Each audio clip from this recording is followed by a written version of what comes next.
النهارده يا باشا جاي احكي لك قصه كده. مش عارفه اقولها لك ازاي الصراحه. حزنانه من قلبي وانا هحكيها لك، او زعلانه، بس انا لازم اعرفك عليها. ليه؟ بخاف عليك، يجي عليك اليوم من الايام الدنيا تدور عليك، او على اختك، او على مراتك، او على بنتك. يعني ايه هنيئة؟ يعني زي ما انا بحكي لك كده، انا بخاف عليك بقى عشان انت صديقي المستقبل، وانا ما اكذب على البشريه عشان بخاف عليكم يا شويه حلوينات، يا جمهوري العظيم. هناء ما تغش العالم ابدا. المهم يا باشا جاي احكي لك قصه برضه عشان تستفاد منها وتبقى عبره ليك ولغيرك. بتحكي طبعا عن الجن العاشق. قصتنا النهارده بتحكي عن انغام. انغام عمرها 24 سنه. احنا عندنا البنت لو جه عليها 24 25 يبقى قطر الزواج فتى. طبعا هي كانت بتحب شاب اسمه مسلم. مسلم كان من منطقة القاهرة، وهي برضو من القاهرة، بس الفرق بينهم في السرعات. ايه الفرق هنا؟ انه انسان بسيط يعني، وارزقه على الله. بيشتغل يوم لا ويوم لا. واهلها كانوا رافضينه، عايزينها تتجوز ابن عمها. انت عارف الجماعة اللي هم الصعايدة دول بيحبوا يتجوزوا ولاد عمهم. انا وابن عمي على الغريب، وانا واخويا على ابن عمي. فهمت كده؟ هو ده المثل الشعب الصعيدي. طيب اسمع قصة انغام، فعلا هتحزن عليها كتير من كتر العياط. هقول لك اللي حصل لها ايه. واكبر خطر في الدنيا انك تقعد في الحمام. ورجعت لكم يا ولاد الورمة. انزل ارزع لايك، حط كومنت كده وسبسكرايب، وشكل الهرم هيلعب معايا بجد هناك، والله العظيم هتلعب مع الهرم. نسيت اقول لك عليا الطلاق اللي بيقول يا رب ما بيحتاجش العبد على الارض. ليه؟ وبرضه نرجع تاني نحيي الصعيد وادب الصعيد. بجد هنا انا مش مصدق الكلام اللي انا بسمعه. لا والله صدقوا خلي بالك. في صعيدي راجل جدع، في صعيد يتعاشر، وفي صعيدي ما يتعاشر. ويلا بقى انزل ارزع لايك وكومنت حلو، وبلاش تقلدونا عشان اللي بيلي على هرم مصر ما يلي عليكم بجد والله.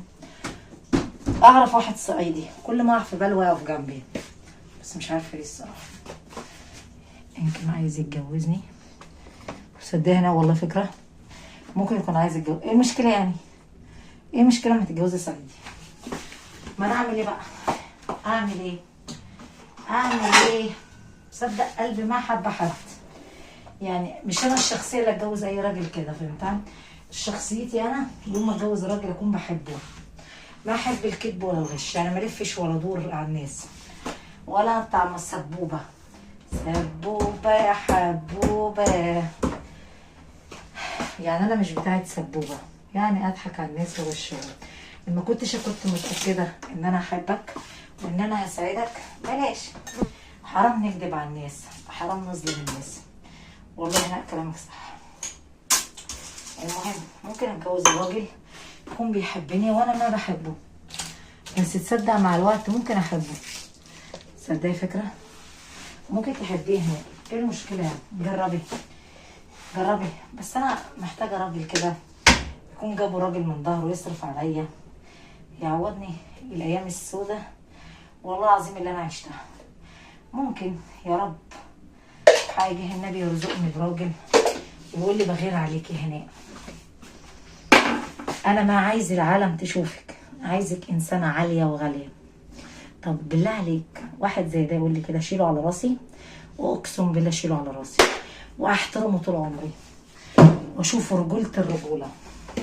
واكيد يعني انا هقدره زي ما هو احترمني، هنزل احترمه واقدره.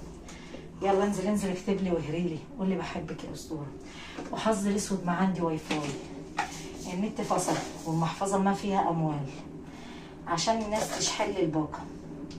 فكرك ربك مش هينساني، رب قلوب.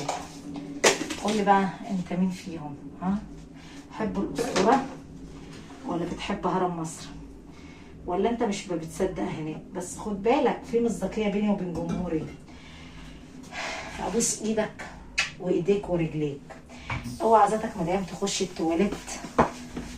التواليت تعيط او تمسك المرايه او تشرب دخان او تسرح عليه هناء عشان خايف عليك. اسمع قصة مسلم والبنت اللي اسمها أنغامة. بعشقك، أنا كل لك. بتحبني يا باشا ولا الهوى عمره ما زارك؟ بتحبني ولا اتكتب على القلب نارك؟ نسيت أقول لك يالا، فكرك واحدة زي هناء الأسطورة دي لو كانت من 2020 فكرت في الجواز كان ده بقى مكانها، ولا كنت عايش مع الراجل في ستر ربنا ورحمة ابويا. يا رب يا رب لو بكذب اخرسني يا رب. شفت بقى؟ اي والله صح كلامك صح يعني. والله العظيم كنت هتجوز كده واعيش واحمد ربنا انك عايش، مش بين الحياة والموت. دي في ناس قبل ما تتولد بتموت. لو محتاج ما تمدش ايدك، ادعي يا رب وهو يزيدك. قول له يا رب ضعيف قويني. واحمد ربنا يا ابن الورمة ان انت عايش ومش ميت ولا عندك مرض. بوس ايدك. طب وبعد ما بوس ايدي يا هناء يلا ادعي الاسطوره. بتقولك معلومات من بكنوز بذهب يا ولد. مصر ام الدنيا عسليات شربتات. تبقى اسطوره العالم العربي. ست كده سلكه ودغري، ست راجل وجابها ذكر من ظهره. يلا حط لي لايك عقبال ما اعمل القهوه دي، وانزل ارزع لايك كومنت حلو. وما تنسى ان القنوات دي باكل منها عيش، يعني بصرف منها على اولادي، ولو ما كنتش بصرف على اولادي كانش ده بقى حالي. احبكم كتير. المهم يا باشا، طبعا مسلم كان بيحبها لدرجه ان ربنا سمه هو. طبعا للاسف جيت اقدم لها قالوا لي امشي يا شغلانتك وحشه، شغلانتك ما حلوه، انا عايزه اجوز بنتي راجل كده محترم. قال لها وانا مالي؟ قالت له انت مش محترم. قال لها الله يسامحك، انا جيت لكم الباب احسن ما انط من الشباك وامشي مع بنتكم. انا انسان محترم ومتربي على خلق. انا ما عملت لكم حاجه وحشه. انا غامر رجلهم لو ما جوزتونيش انا هموت نفسي. امها قالت لها غوري في داهيه موتي نفسك، بس خدي وقتك. ايه خدي وقتك بسرعه يا حلوه، بسرعه بس. طبعا كل يوم انغام تقعد تعيط في الحمام، تخش الحمام تقفل عليها عشان تتكلم مع مسلم. تجيب المرايه تقعد قدام المرايه وتعيط. كانت بتشتغل في كوافير بيتو سنتر، الصالون او المشغل على حسب ما انتوا بتقولوا. هو اسمه ايه اصلا في الدوله بتاعتكم؟ عندنا في مصر اسمه بيتو سنتر. المهم يا باشا اسمع وركز في القصص، لا العظيم دي بلوى. المهم في يوم النور قطع مره واحده. طبعا ما كانش في حد مع انغام في البيت. امها قالت لها تعالي معايا روحي فرح بنت خالتك، ما رضتش. قالت مش طالعه ولا خارجه، انا هحبس نفسي في التربه ديت. يلا امشوا من هنا. مشوا. للاسف انغام ما كانتش تعرف ايه اللي مخبي. وهو اللي مخبي ربنا هو اللي عارفه. والله كلامك صح يا نايم. اللي مستخبي ربنا هو اللي شايفه.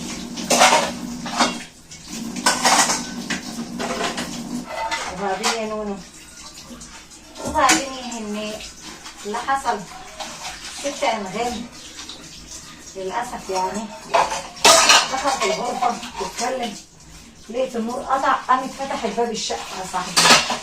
قامت فتحت باب الشقه، نسيت خالص ان باب الشقه ايه يا حلوين مفتوح. وده غلط، في حد بيسيب النور قاطع ويفتح باب الشقه عليه. كانت البوابه باب الشقه مفتوح. نفسي قعدت تعيط. نورت كشاف التليفون. بعدين راحت عملت حاجه غريبه، التليفون رن عليها والكشاف فصل.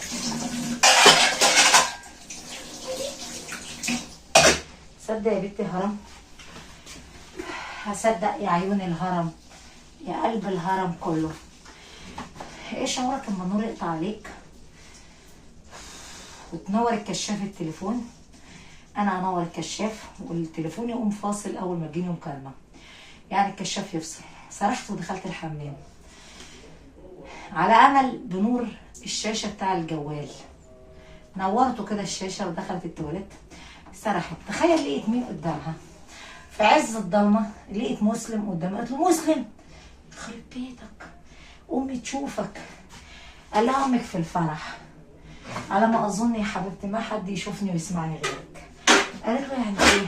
قال لها انا بحبك، انا بعشق التراب اللي بتمشي عليه. قالت له انا بموت فيك يا حبيبي، انا خايف امي تيجي تلاقيك. قال لها ولا امك ولا ابوكي، كله في الفرح حضر الحفله. قالت له اه. قال لها انا مش هتجوزك بقى يا حبيبتي. اه. قالت له عشمان حنا يخش الجنه، اما يجي وقتنا اما ربنا يسهلها عليا. خلي بالك من نفسك يا مسلم. ايه ده؟ النور جه مره واحده، لقيت مسلم اختفى. طيب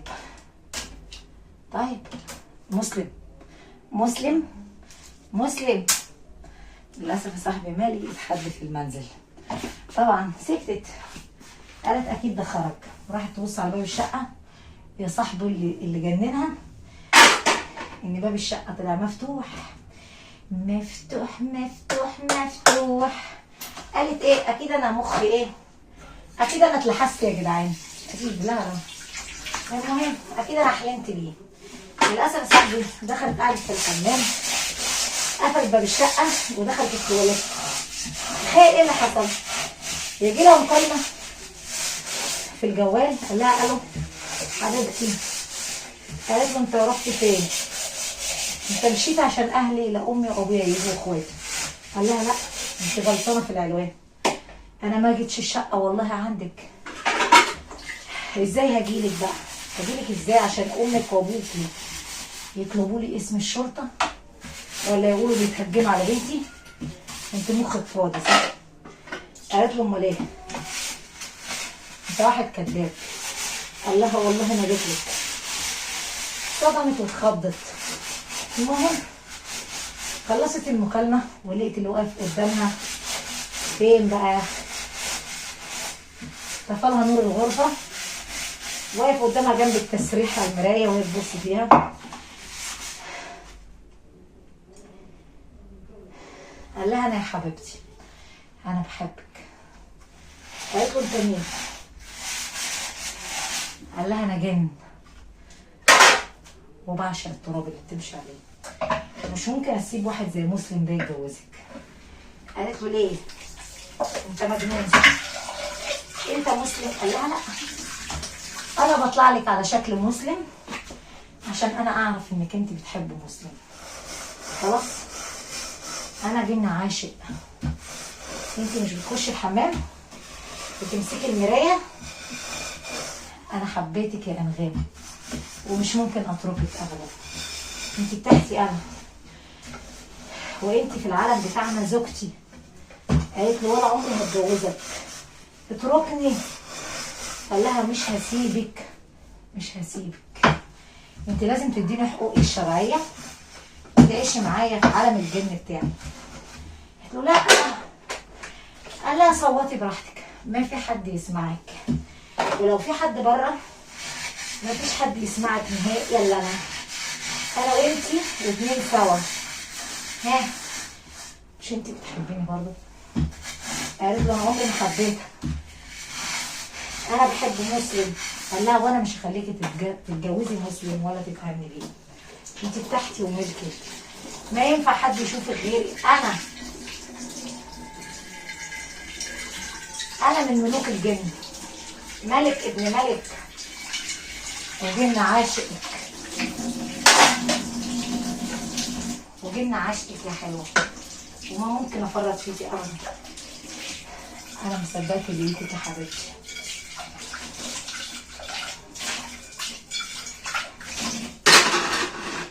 وبعشقك يا بياضة، بحبك حب عبادة، ده القهوة من ايدك تبقى سكر زيادة، وشك زي الحرير قشطة وعليها زبيب، دي انت الشهادة لله يا مزة مفكيش اي عيب، وبعشقك يا بياضة.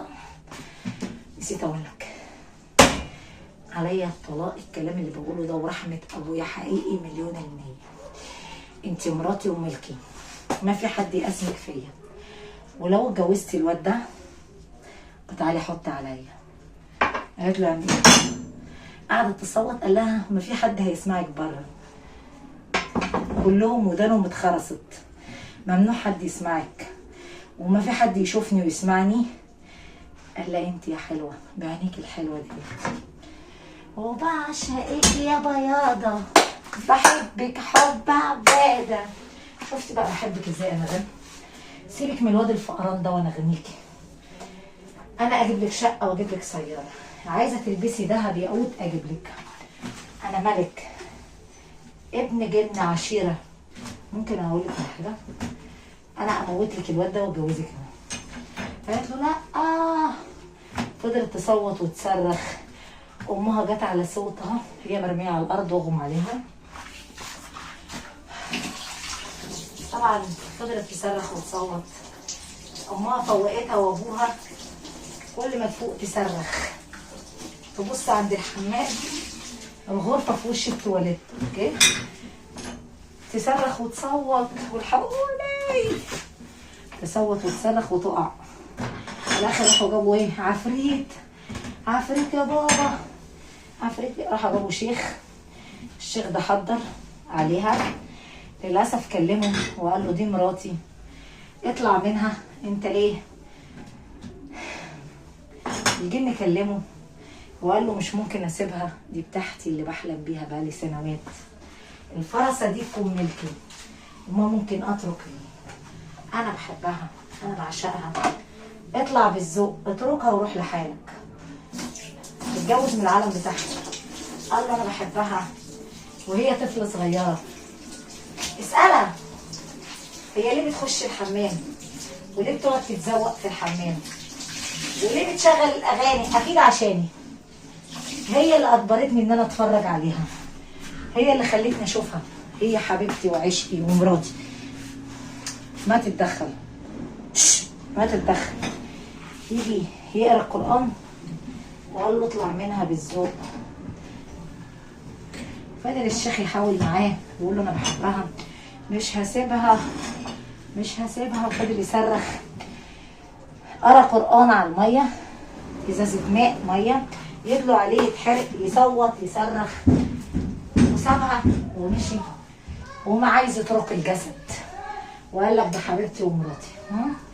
انا هي اللي بتقعد في الحمام تمسك المرايه تمسك المرآد. يعني الناس اللي ما فاهمه كلامي على حسب دولتكم، المرآد بتمكيج، بترقص قدام المرايه وتترقص، تعمل ميك اب. هي حبيبتي ومراتي، انا اخترتها من بين العالم الجن كله، انا سبت عشيرتي واهلي بسببها. قالوا لي ابعد عن الانسيه، ما سيبها ابدا واتركها. انا مغضوب عليا بسببها عشان بحبها، صدقني. فضل رجله ميه راح اختفى. قال لي الست الجن ده تقيل ومش هينفع اطلعه.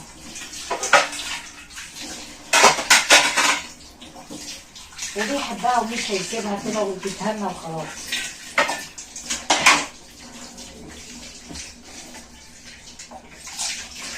عرفته ولا لسه؟ اللي عرفته هنا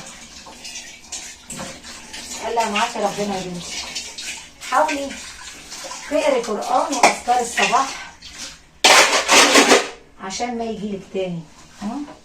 وربنا معاكي يا بنتي.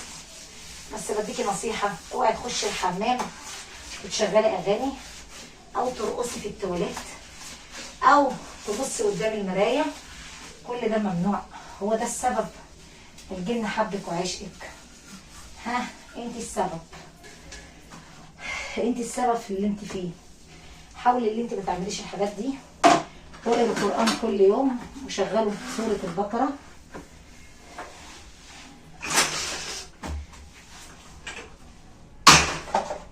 وتقرا الأذكار، وربنا يحفظك من كل عين شافتك، ومن عين كل اللي ما شافوكيش وما صلوش على سيدنا النبي عليه الصلاة والسلام. اللهم صل على سيدنا النبي. بقول لك ايه رأيك في قصتنا النهارده؟ قولي والله يا هناء قصة كتير طيبة، واحلى ما فيها هي هناء الاسطورة. انا جاي ابلغك شويه معلومات. اوعى تقعد في الحمام تشرب سيجاره وتسرح لي في انثى. ممكن تطلع لك ملكه او جنيه من الحمام، جنيه عاشقه. اوعى تقعد تفكر في اي انثى او اي حد وتسرح في التواليت، في الحمام، في الدبليو سي، في التويليت، تسرح وتفكر. اوعى تقف قدام المرايه تفكر في واحده. افتكرت هناء الاسطوره تفكر فيها، افتكرت زفت هناء في الحمام، سرحت بتفكر في حد. في عندك مشكلة تقعد تعيط في الحمام، تقعد تفكر لي في القديم في التواليت. يا باشا ممنوع عليك ان انت تقعد تفكر في اي حاجة في الحمام وتزعل نفسك. ما في شيء يستاهل. اهم حاجة راحتك وسعادتك. عشان خاطري انا، عشان خاطري. ولو بتحس بالحاجات دي انزل اكتب لهرم مصر، قول لي هنا انا واقع في نفس المشكلة وانا عالجك. انا بعالج واكبر عليا. تحيا مصر. يلا بقى انزل على لايك وكومنت حلو. الصراحه انا جالي هبوط من القهوه وجعانه عايز اكل. انزل حط لايك وكومنت حلو وتقول لي كلمه واحده: احبك يا هاني ورحمه ابويا وانا بحبك. بحب كل راجل محترم حب الست المصريه. فانا ده رايي ليك. اوعى تفكر في الحمام. ودي قصتنا، قصه انغام اللي طبعا الدنيا جت عليها وظلمتها. طبعا انا بطلع الخلاط عشان احضر الطعام. قولي لا، ما بقدر احضر الاكل لما اخلص شغلي، اخلص لقمه عيشي. ما هو اللي هم لقمه عيشي ده. فكرك انا ااكل ولادي منين وانا فقرانه؟ انا زلمه فقيره، ما معايا راجل يصرف عليا. وما تنسى لعبه. ماشي، قولي هنا اللعبه بتاعتك ان انا فقيره. القناه دي فاتحاها عشان اشتغل. بنتي عشان اقدم لها الملف بتاع الدراسه عايزه 3000 في المدرسه المصري. اوكي. وبنتي التانية عايزه 3000 جنيه مصري. اوكي. يعني لازم اشتغل معدل 110 دولار. يعني بقول لك ان انا بشتغل عشان اصرف على اولادي. ست على الله. لو دخلت لي على هنا هرم مصر حطيت لي لايك واشتراك يبقى ربنا هيرزقك ويفتح لك الباب. يا رب تتعلق في الدوام بتاعك. يا رب يرزقك ويحنن عليك. لو حطيت لي لايك وكومنت حلو كده وجبرت بخاطري. برضه جبر الخواطر يا باشا على الله. ربنا حب العبد اللي بيكبر بخاطر الناس. ربنا يكبر بخاطرك في الدنيا وفي الاخره. حط لي لايك وكومنت يا نضف. بحبكم كتير. استنى باين القهوة تعبتني. انا ما فطرتش لسه. يلا يلا حط لي لايك وكومنت حلو وسبسكرايب. وما تنسى استنى ما تنسى حاجة واحدة، ان انا بشتغل عشان اصرف على ولادي. عجبتك القصة حط لايك وكومنت حلو.